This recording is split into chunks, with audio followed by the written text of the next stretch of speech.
Bonjour à tous, j'espère que vous allez bien. Alors aujourd'hui, nous allons parler des nouveaux électriciens qualifiés qui se lancent dans le monde du travail. Alors je vais parler de cela d'une certaine façon.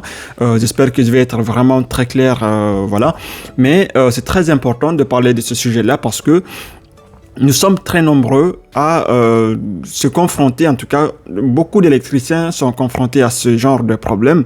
C'est-à-dire que lorsque ils ont fait pas mal de formations, donc ils ont fait par exemple 3 ans de formation, etc. Et finalement, lorsqu'ils commencent à chercher un travail, eh bien, ils sont heurtés par un mur qui est la compétence ou l'expérience. Et tout le monde, en fait, sont très souvent confrontés à ce genre de problème. Et c'est très important aujourd'hui que je vous en parle. Et je vais vous donner quelques solutions. Ces solutions ne vont pas forcément être adaptées à tout le monde. Mais pour ceux qui sont prêts à fournir ces efforts-là, eh bien, ça peut vraiment marcher pour vous.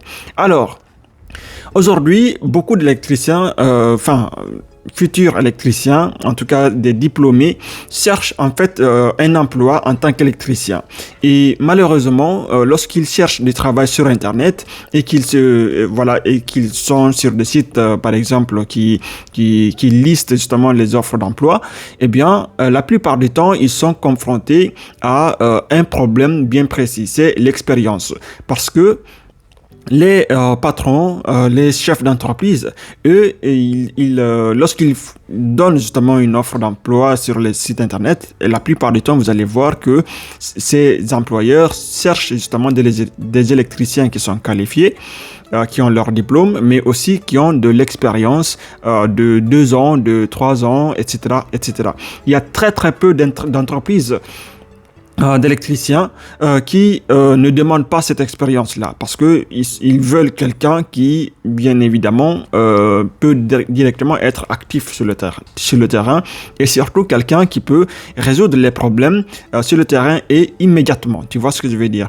Donc, c'est très, très important. Donc, le vrai problème ou l'obstacle, le premier obstacle pour un électricien qu'il rencontre justement dans le monde du travail, c'est l'expérience.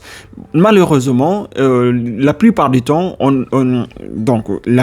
bien évidemment, on acquiert justement cette expérience-là seulement lorsque on travaille. Mais si on ne donne pas en fait une chance justement de travailler et d'acquérir cette compétence-là ou cette expérience-là, eh bien, comment est-ce que on va pouvoir résoudre ce problème-là? Eh bien, aujourd'hui, il y a des gens qui ont fait des formations de 3 ans. Ils ont fait, en tout cas, des stages. Ils ont fait, de la pratique dans l'école, etc. Et très souvent, lorsque on fait ces formations-là, eh bien, on nous dit justement, dès qu'on aura fini notre formation, on va trouver rapidement du travail. Parce que c'est un domaine qui demande de plus en plus de travailleurs. C'est un domaine qui explose, etc., etc. Mais évidemment, le problème ici, c'est que on nous garantit quelque part de l'emploi. On nous dit franchement, la formation c'est important, mais et surtout lorsque vous aurez fini votre formation, vous allez être sollicité de partout. Mais finalement, lorsqu'on aura fini notre formation, qu'est-ce qui se passe? Eh bien, lorsqu'on cherche justement ce travail-là sur Internet, eh bien, on tombe souvent sur des offres d'emploi qui demandent 2 ans, 3 ans, 4 ans ou 5 ans d'expérience pour être embauché. Malheureusement, nous qui venons tout simplement de sortir donc de l'école, on n'a pas cette expérience-là, à part justement les stages les stages pendant nos cours, etc., etc. Donc c'est un peu un cauchemar qui commence parce que nous avons nos projets et malheureusement ce projet est bloqué parce que nous n'avons pas d'expérience. Vous avez donc le diplôme qui est quelque chose qui est très bien, mais l'expérience n'est pas toujours au rendez-vous et les employeurs justement refusent justement de vous embaucher pour cette raison-là. Alors, la réalité, ça, beaucoup d'entre vous le savent déjà parce qu'ils sont déjà dans le monde du travail. Peut-être c'est une reconversion, peut-être que voilà, ils travaillent déjà, mais ils veulent tout simplement améliorer leur truc, voilà. Mais le problème, c'est que les nouveaux arrivants dans le domaine là, donc qui n'ont pas une expérience de travail déjà dans un passé récent, eh bien, ils sont souvent confrontés à ce problème-là. Donc, ils sont déçus quelque part parce que, oui, ils ont passé beaucoup d'années pour étudier ce domaine et maintenant, on leur donne pas leur chance pour évoluer dans ce domaine. Et la conséquence, c'est qu'ils n'ont pas d'emploi, ils sont tout simplement coincés quelque part. Donc la solution, c'est quoi? La solution, c'est celle d'ailleurs, c'est plusieurs solutions que je vais vous donner ici. Certaines solutions ne vont pas correspondre à tout le monde. Mais pour certains, c'est vraiment, ça en vaut la peine d'essayer, en tout cas, à appliquer ces conseils-là. Alors, la première chose, eh bien, je vais vous donner en tout cas une solution pour acquérir donc de l'expérience en tant qu'électricien. Voilà, ça peut aussi bien évidemment être appliqué dans d'autres domaines, mais dans mon cas ici, je vais vous donner cela pour les électriciens justement. Alors la première chose, donc j'ai pris des notes ici pour ne pas me perdre bien évidemment. Donc c'est que eh bien la première façon d'acquérir de l'expérience, ce sont les stages, bien évidemment, c'est vrai. Et pendant notre formation, eh bien, on est amené parfois très souvent à avoir justement des stages, à réaliser des stages dans le cadre de notre formation. Et la plupart du temps, on va réaliser 2 ou 3 stages selon les années de formation, mais aussi l'école qui nous propose justement de faire ces stages-là. Et la première chose que vous devez absolument faire lorsque vous êtes dans un lieu de stage, eh bien, c'est de ne pas rester les bras croisés. Il faut être quelqu'un qui est réactif. C'est quelqu'un qui est très, très, très actif aussi. Voilà. Parce que parfois, on nous dit que ce sont des stages d'observation. Donc, ce sont des stages où vous n'avez pas forcément, vous découvrez quelque part le métier de l'électricien. Mais moi, ce que je vous dis, en fait, c'est que vous ne devez pas rester à observer uniquement. C'est très bien d'observer. Je sais, parce que on a tous fait ces stages-là. Mais ce qui est le plus important aussi, c'est votre activité, c'est votre réactivité en quelque sorte. Donc, il faut vraiment que vous soyez actif, observez tout, posez surtout beaucoup de questions. Parce que votre lieu de stage aujourd'hui pourrait potentiellement être votre futur emploi. Parce que l'entreprise qui accepte donc de vous prendre en stage, potentiellement cherche aussi des personnes qui veulent venir travailler, tu vois. Et l'employeur donc qui gère donc cette entreprise là, parfois n'a pas envie de voir son employé qui s'occupe en fait des tâches qui ne demandent pas beaucoup d'efforts, beaucoup d'expérience. Parce que cette personne-là, cet ouvrier-là, aurait pu tout simplement être à un autre endroit dans lequel ses compétences, son expérience est beaucoup plus demandée, tu vois. Donc, par exemple, câbler des prises simples voilà, là où il n'y a pas, par exemple, de l'électricité, câbler des lampes, câbler des prises, tirer quelques câbles, tout ça, ça ne demande pas vraiment beaucoup d'expérience, tu vois. Alors que lorsqu'il faut travailler, par exemple, dans un circuit qui est alimenté, dans un tableau, etc., tout ça, ça demande de l'expérience, ça demande des compétences, ça demande beaucoup d'attention et voilà, ça demande beaucoup plus d'efforts, ça demande beaucoup plus de savoir. Donc, voir son employé en train de entre guillemets perdre son temps dans le câblage des prises ou des lampes, eh bien c'est quelque chose c'est pour lui un peu une perte de temps.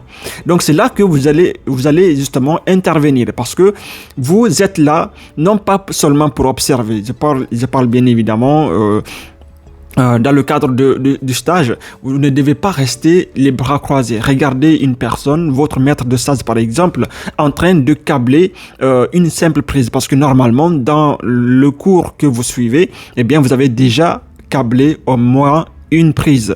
Si ce n'est pas le cas, eh bien, je vous invite vraiment à changer de formation. Mais voilà, ce que je suis en train de vous dire ici, c'est que vous devez, en fait, lorsque vous êtes avec un maître de stage, par exemple, il faut essayer le maximum possible de lui faciliter la tâche, de lui faciliter la vie. Mais bon, je ne parle pas de la vie en général, là, mais de sa vie dans l'entreprise. Par exemple, si vous le voyez en train de câbler des prises et il y a pas mal de prises à câbler dans le salon, dans la chambre ou dans la cuisine, eh bien, prenez un tournevis et essayez de le faire avec lui en fait, tu vois. Ou bien vous lui dites tout simplement, va t'occuper de quelque chose qui est plus important. Ça, c'est dans mes compétences en réalité, voilà. Tu vois, ça j'ai appris ça à l'école, je sais faire ça. Va t'occuper d'autre chose ou laisse-moi faire parce que j'ai envie de pratiquer, tu vois. Tant qu'il n'y a pas de danger, tant qu'il n'y a pas d'électricité dans les câbles qui sont en train d'être câblés, vous pouvez le faire. Tu vois, cela va vous montrer d'une certaine manière, cela montre en fait dans un premier temps que vous avez envie de faire, vous avez envie d'apprendre, vous avez envie de toucher les choses. Ça montre aussi que, c'est un bon signe en fait. C'est un bon signe pour l'employeur, surtout si l'employeur est présent dans le chantier. Ça montre en fait que vous n'êtes pas quelqu'un qui n'a pas envie de travailler, parce que nous savons qu'aujourd'hui, la jeunesse est souvent critiquée sur ce fait-là, parce qu'ils disent que la jeunesse d'aujourd'hui n'a pas envie de faire, n'a pas envie de travailler, n'est pas motivée, etc. Eh bien, si vous agissez, par exemple, de la façon dont je vous ai décrit tout à l'heure, eh bien, ça montre que au moins vous, si vous êtes un jeune, eh bien, vous sortez du lot. Parce que ça se remarque très souvent. Parce qu'il y a certaines personnes qui viennent en stage et qui croisent les bras, mettent les mains dans les poches, ils sont sur leur téléphone et ne font même pas l'effort en fait d'observer ce que vous faites, encore moins de vous aider dans les tâches que vous êtes en train de réaliser, tu vois. Donc ça, c'est quelque chose qui va vous faire, qui va vous sortir du lot, et que ce soit de l'employeur, que ce soit du maître de stage, parce qu'il faut savoir que parfois c'est l'employeur, lui, il ne sera pas souvent sur le chantier, c'est normal, il a d'autres tâches à occuper, mais il va dire à son employé, donc votre maître de stage, de vous observer, de regarder si vous êtes quelqu'un qui est employable, si vous êtes quelqu'un qui veut apprendre, qui apprend vite, qui veut apprendre les choses, qui touche les choses, parce que une fois que vous serez embauché, eh bien, ça ne sera pas pour croiser les bras, ni pour mettre vos mains dans les poches, ni pour avoir le téléphone H24 dans vos mains. Tu vois, ça c'est très important. Donc, il faut montrer à votre maître de stage déjà, votre maître de stage, que vous êtes quelqu'un qui a envie de travailler. Et ça, parfois, si l'employeur cherche quelqu'un qui a envie de travailler, qui dans son entreprise, eh bien, le fait que vous sortiez du lot, parce qu'il faut savoir qu'avant vous, il y a eu des centaines de stagiaires, et il a remarqué ce comportement, et après vous, il y aura aussi des centaines de stagiaires et il remarquera aussi leur comportement. Mais ce qui va faire la différence, c'est votre comportement par rapport au travail qui est réalisé en votre présence, tu vois. Donc ça va vous changer, ça va vraiment changer la vision comment dire ça, du patron par rapport à vous. Donc il faut que vous soyez vraiment actif. Il faut que vous soyez vraiment très très actif. Donc, aidez votre maître de stage, pratiquez, prenez vos outils. Si vous en avez des outils, eh bien prenez-les, venez toucher les choses. Donc, ça c'est la première chose. Donc, la deuxième chose, toujours dans le monde des stages, c'est que plus vous câblez des prises, plus vous touchez des lampes, plus vous câblez, vous tirez des câbles, plus vous allez vous confronter à des problèmes. Et ces problèmes-là, eh bien, vous allez, comme vous avez un maître de stage, eh bien, lui, il va vous aider justement à résoudre certains problèmes. Tu vois. Donc, le fait de toucher les choses, d'aller justement dans la pratique, ça vous permet justement de vous confronter au maximum de problèmes possibles. Et le fait de vous confronter justement à un problème, ça vous pousse justement à réfléchir sur comment résoudre ces problèmes. Et bien évidemment, parfois, vous n'avez pas la solution parce que vous êtes là en stage, vous êtes nouveau. Et c'est le moment de poser le maximum de questions par rapport à la résolution de ce problème-là. Et lorsque le problème est en cours de résolution, eh bien, vous observez, vous posez des questions. Pourquoi vous faites ceci? Pourquoi vous faites cela? Comment on fait ceci? Comment on fait cela? Est-ce que, par exemple, je peux, maintenant que je sais quelle est la solution à ce problème-là, est-ce que je peux essayer de le résoudre? Tu vois ce que je veux dire? Tout ça, ça peut vous sortir du lot, en fait, tu vois. Parce que c'est pas tout le monde qui va faire ce genre ce genre de travail-là, c'est-à-dire poser des questions, s'impliquer dans le travail, etc. Donc ça, c'est très important. Voilà, donc maintenant, toujours au niveau des stages, la troisième chose, du coup, c'est que il faut diversifier soit vous diversifiez, donc je vais faire un peu de nuance ici, hein. Donc, la première chose, c'est que vous pouvez faire 2 ou 3 fois au même endroit, donc dans la même entreprise, votre stage. Pourquoi? Parce que ça vous permet justement de vous faire connaître par cette entreprise-là. Parce que si vous venez la première fois, vous agissez, comme je vous l'ai dit, vous êtes réactif, eh bien, la deuxième fois, vous venez, vous faites encore plus de choses. La troisième fois, vous venez, vous faites encore plus de choses. Eh bien, ce qui va se passer, c'est que le patron va avoir de plus en plus confiance en vous.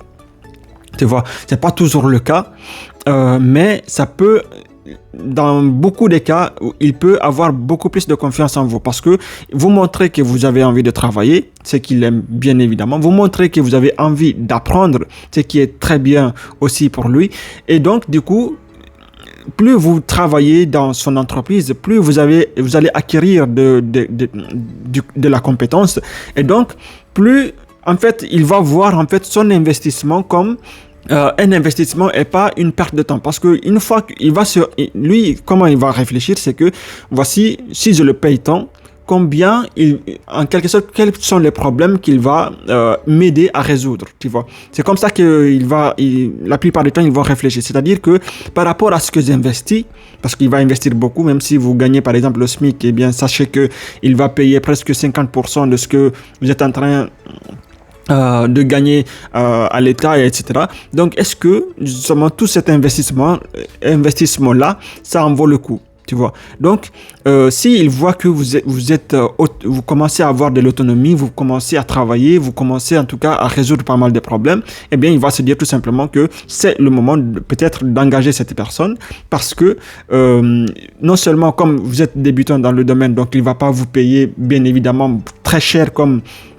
un autre employé peut-être qui va demander plus parce qu'il a beaucoup plus d'expérience. C'est normal parce que voilà, vous êtes là aussi, vous êtes en train d'apprendre et que vous n'êtes pas complètement autonome par rapport aux tâches qu'il va vous fier. Donc c'est quelque chose, c'est gagnant-gagnant pour lui en fait. C'est quelque chose qui est avantageux aussi pour lui, tu vois. Et bien évidemment avantageux pour toi parce que c'est le moment pour toi aussi de dire voilà, finalement je suis en train d'acquérir des compétences pour que si je cherche encore un autre travail, je peux déjà mettre en avant les compétences et l'expérience que j'ai avec cette entreprise, tu vois. Ça, c'est très important. Donc, le fait de rester dans la même entreprise sur plusieurs stages, eh bien, c'est bénéfique pour vous aussi. Mais de l'autre côté, changer aussi de lieu de stage, c'est bénéfique pour vous parce que ça vous permet aussi de voir plusieurs environnements dans le monde dans le monde du travail, des entreprises d'électricité, parce que vous pouvez faire un stage dans le dans le résidentiel, vous pouvez faire un stage dans une entreprise qui travaille dans le tertiaire et un autre stage, par exemple, dans l'industriel. Tu vois. Et le mode de fonctionnement ou la façon de travailler n'est pas toujours le même et les problèmes que vous allez rencontrer ne seront pas les mêmes. Donc, ça veut dire que vous allez voir encore plus de problèmes qui sont différents, toujours dans le même domaine. Tu vois.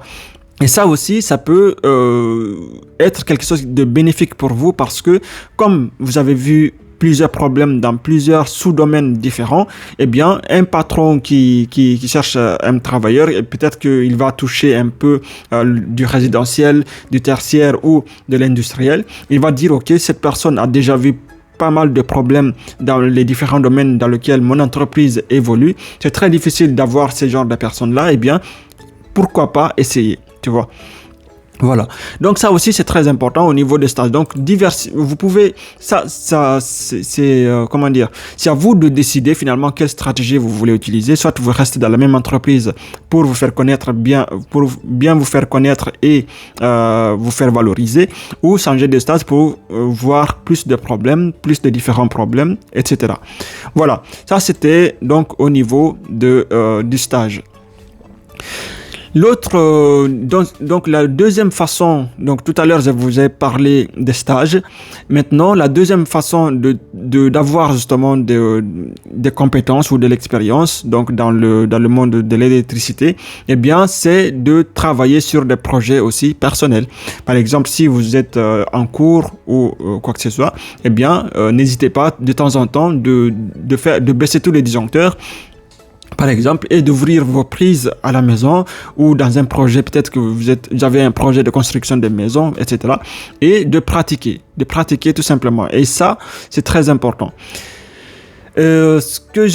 Attention, ce que j'avais oublié tout à l'heure de dire aussi, pendant votre stage, non seulement vous devez être actif, mais vous devez aussi documenter. Ça je ne l'avais pas noté, c'est pour ça que je l'ai sauté, mais c'est très important.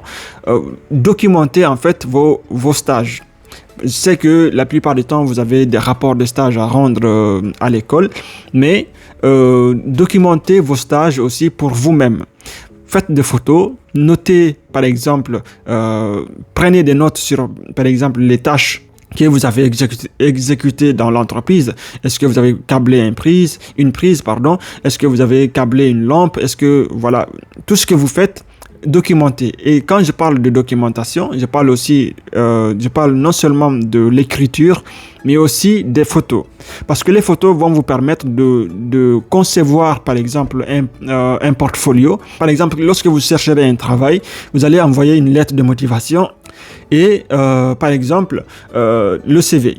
Et à côté de ce CV et de lettre de motivation, vous pouvez envoyer aussi votre portfolio, c'est-à-dire que des photos de vos réalisations pendant votre stage, des choses que vous avez faites. Par exemple, si vous avez câblé, par exemple, les lampes de toute une maison, par exemple, vous faites des photos, vous dites dans cette entreprise-là, à cette date-là, j'ai personnellement câblé toutes ces lampes-là, ou bien j'ai fait ces saignées, ou bien j'ai câblé toutes ces prises-là, ou toutes ces choses-là ensemble.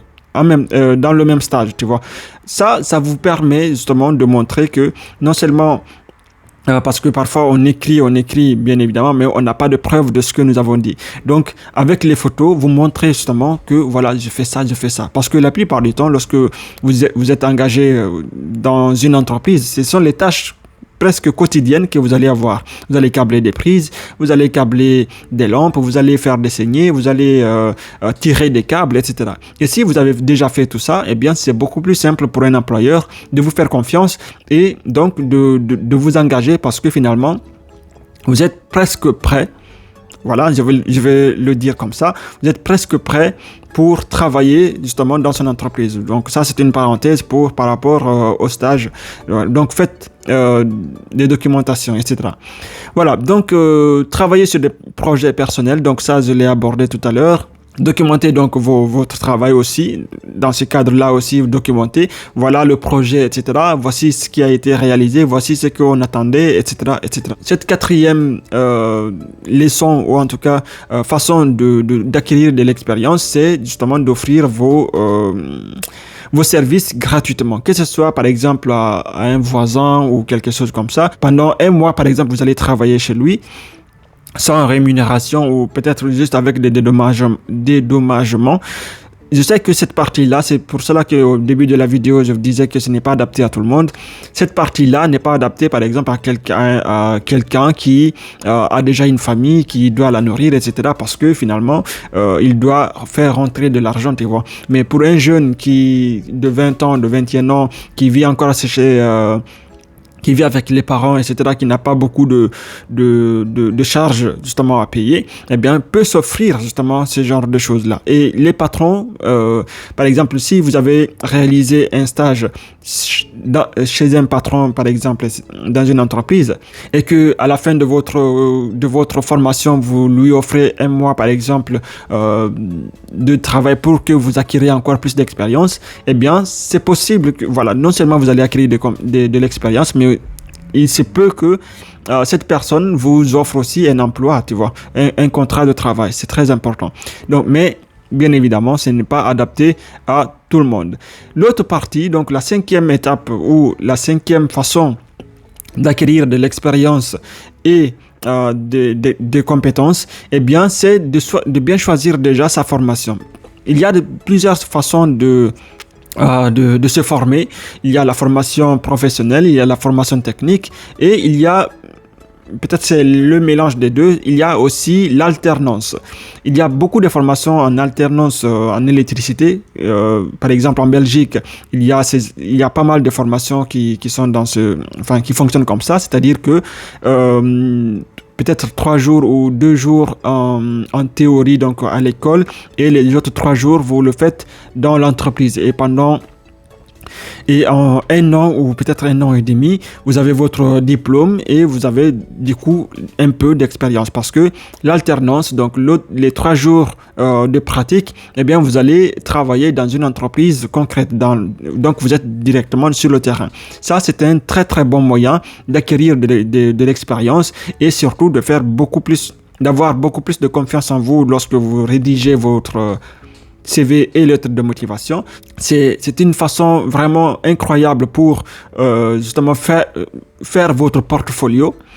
Comme je vous le disais pour le stage par exemple, c'est vraiment l'une des meilleures façons d'acquérir de l'expérience pendant votre formation. Donc ne négligez pas cela. Maintenant, si vous avez déjà fini votre formation, eh bien je ne dirais pas que c'est tard, mais voilà. Mais si vous êtes en train de vous poser la question à savoir quel type de formation je devrais suivre, ou vous êtes en train de chercher des formations pour devenir électricien, eh bien sachez que l'alternance, c'est un très très bon moyen pour acquérir de l'expérience, acquérir de la théorie, de la pratique en même temps. C'est-à-dire que dès que vous aurez fini votre formation, eh bien, la plupart du temps, vous êtes prêt pour travailler. Et cette fois-ci, vous êtes vraiment prêt parce que vous avez la théorie, la pratique et un peu l'expérience, par exemple. Parce que si vous travaillez dans une entreprise pendant 1 an et demi, forcément, vous trouverez beaucoup plus. Vous aurez beaucoup plus de compétences, beaucoup plus d'expérience qu'une personne qui a fait quelques stages. Tu vois ce que je veux dire? Voilà. Donc, ce sont les moyens. Donc, si vous voulez que je les récapitule rapidement. Donc, la première chose, c'est il faut être très, très actif pendant les stages. Diversifiez vos stages si nécessaire. Travaillez justement sur des projets personnels. Offrez des services gratuitement, soit à des entreprises, soit à des membres de votre famille ou autres. Et finalement, la dernière, c'est de vous former en alternance. J'espère que cette vidéo n'a pas été beaucoup trop longue. Je sais que je parle aussi beaucoup trop. Mais quand je donne quelques notions, par exemple, je vais dire comme ça, eh bien, j'ai besoin en tout cas d'expliquer et parfois aussi de donner quelques nuances parce que lorsqu'on donne comme ça de l'information brute, eh bien, on ne sait pas quoi en faire, évidemment. Voilà, donc c'est tout ce que j'avais à dire justement dans cette vidéo. J'espère que ça va vous être utile dans votre recherche de travail. Merci.